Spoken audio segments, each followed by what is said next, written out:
Ja sam Josip Anđelo Borovac, doktor u timu T1 hitne medicinske službe, trenutačno zaposlen pri Zavodu za hitnu medicinu Splitsko-dalmatinske županije, a uz to sam i stručni, odnosno znanstveni suradnik na katedri za patofiziologiju Medicinskog fakulteta Sveučilišta u Splitu.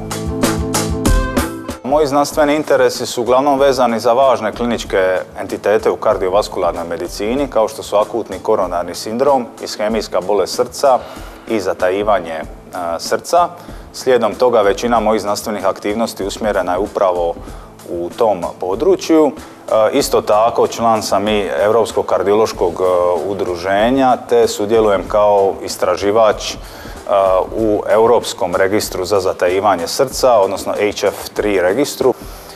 Cilj registra i naših aktivnosti unaprijediti znanje o zatajivanju srca, proširiti svjesnost o tom kompleksnom kliničkom sindromu da bi se u konačnici poboljšali ishodi naših pacijenata te da bi ih u budućnosti znali bolje liječiti.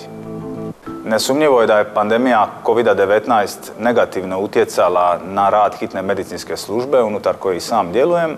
S druge strane, pandemija COVID-19 aktivirala je znanstvenu zajednicu kao malo koja bolest prije, te su usmjerene, ja bih rekao, nadljudski napori i materijalna sredstva, naravno, te sav intelektualni napor da se toj pandemiji stane na kraj razumijevanjem modaliteta liječenja ili prevencije ove podmukle bolesti.